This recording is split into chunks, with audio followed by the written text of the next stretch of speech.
Se pueden acomodar, queridos hermanos y hermanas.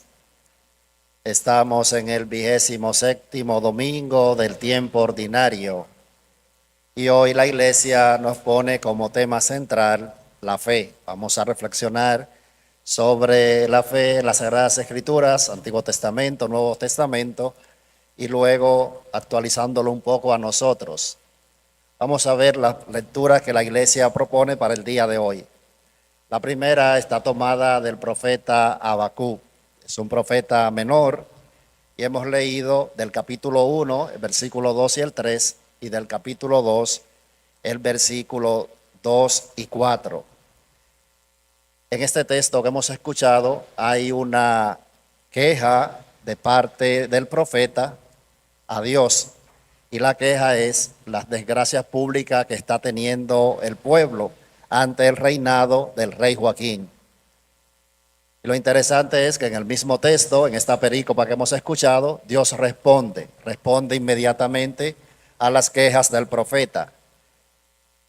Dice el Señor en la respuesta que le da al profeta en el versículo 2, dice: el oráculo se cumplirá, sucumbirá el impío, refiriéndose al rey, y se salvará el pueblo por haber permanecido fiel a su Dios.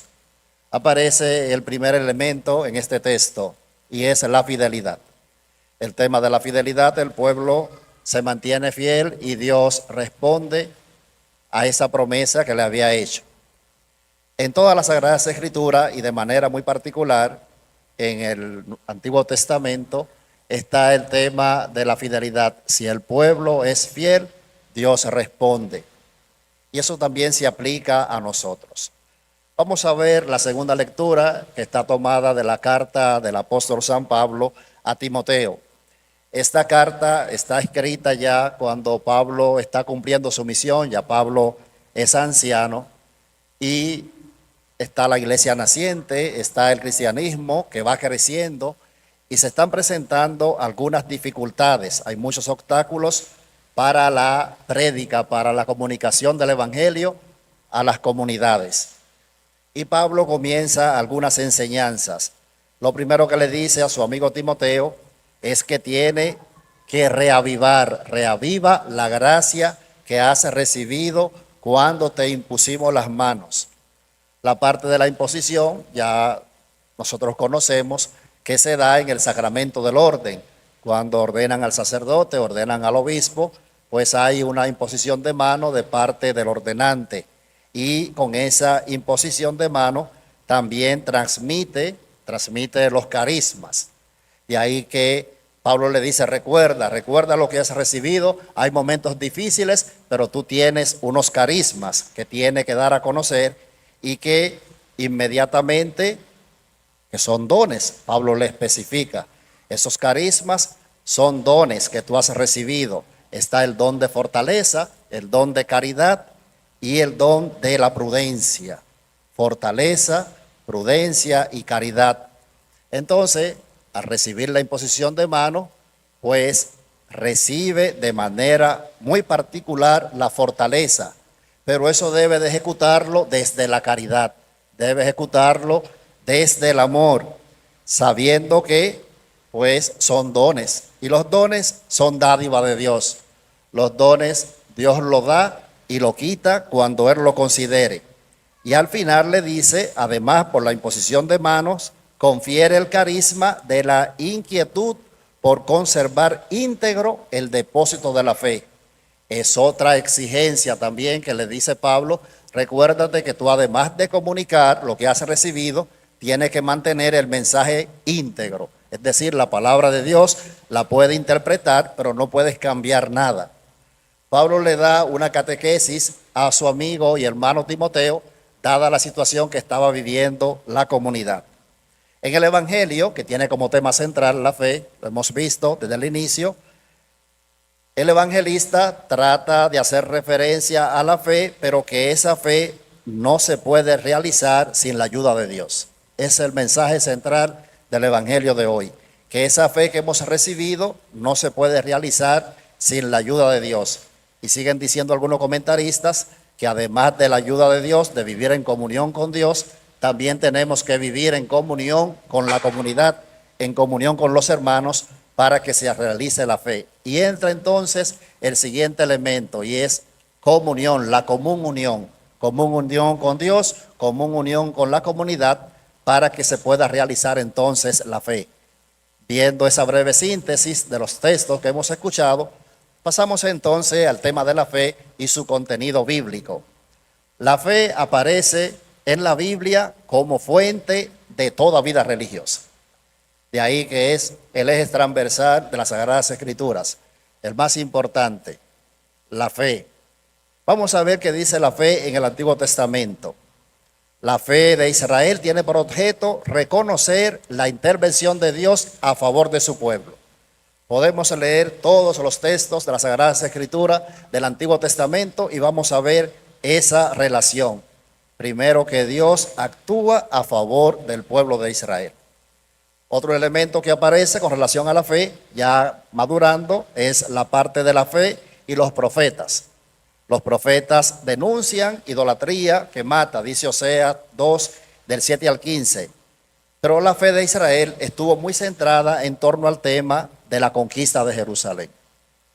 Esa fue su gran lucha y ya luego después vemos también la construcción del templo. Aparece en torno al tema de la fe un siguiente elemento y es la fe del pueblo futuro. No solamente cuando se escribe el texto, sino también la fe que Dios se manifiesta para el pueblo de Israel, pero eso sigue creciendo y ya no es solamente para el pueblo de Israel, sino para todas las naciones. Y ahí estamos nosotros también. Vamos a ver la fe en el Nuevo Testamento.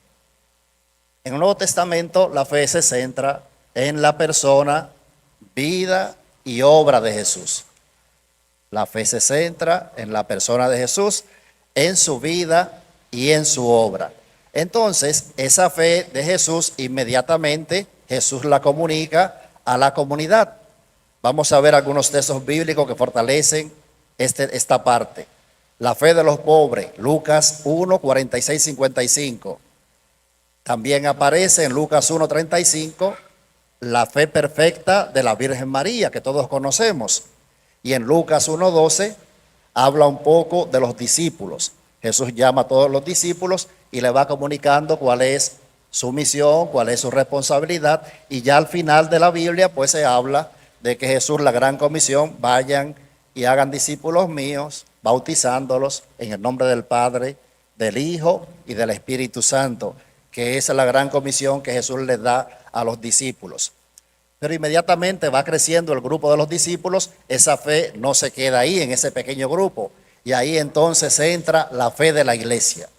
La fe de la iglesia, que ya la vemos mucho más adelante, cuando Jesús resucita y comienzan los apóstoles a hacer ya una reflexión más profunda y a decir Señor y Cristo, que hacen referencia a que ya reconocen a Jesús, que ha ido a la casa del Padre, que ha enviado el Espíritu Santo, y para nosotros ahí inicia también la iglesia de los discípulos y el tiempo que estamos viviendo nosotros ahora, que es el tiempo del Espíritu Santo y el tiempo de la iglesia. Pero esa fe, además de la fe de la iglesia, se da en el lugar de acoger la palabra de Dios. Una de las responsabilidades de la iglesia es dar a conocer la palabra de Dios, y nosotros como discípulos acogemos esa palabra que Dios nos da a través de la iglesia. San Agustín en ese tema tiene una reflexión muy hermosa y dice: yo creo en la Biblia porque la iglesia me la ha enseñado.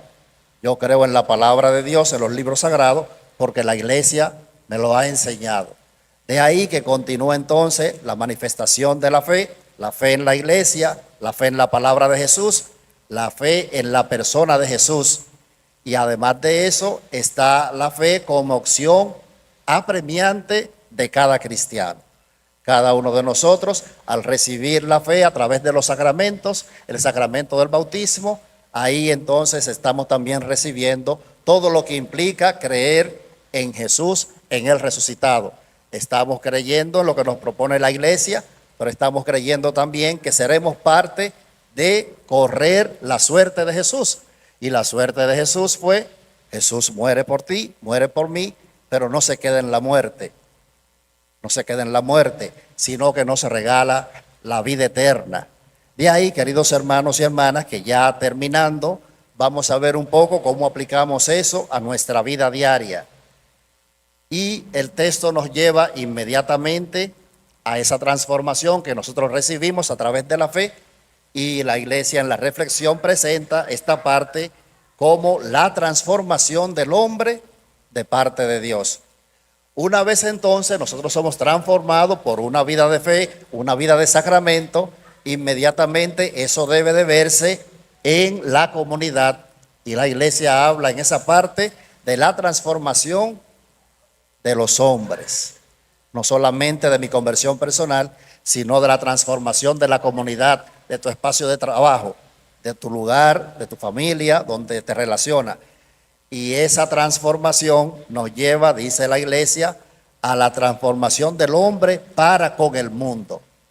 Y ahí me quedo un poco en la reflexión, porque a veces uno entiende solamente la parte de la conversión y la parte de la reflexión en torno a la vida eterna.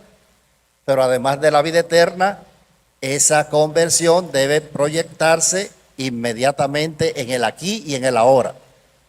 No solamente trabajamos para la vida eterna, que es donde se dará la edificación plena del reino de Dios, sino que el reino de Dios comienza aquí, el reino de Dios está aquí, y tenemos que hacer presente y visible a Dios en los lugares donde estamos, porque si no, solamente nos centramos en la vida eterna y no siempre hay coherencia entre el ser cristiano en el aquí y el ahora y en la proyección que tenemos cuando estemos en la vida eterna.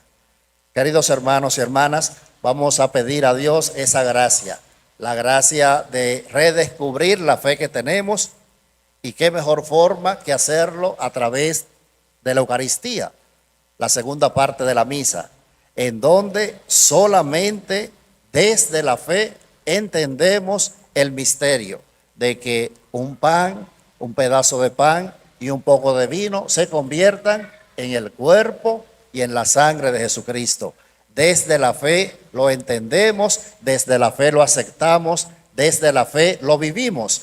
Pero es interesante porque ese alimento que recibimos es un alimento que nos da para el día a día, para ser cristiano, para la fortaleza espiritual, pero también es para la vida eterna.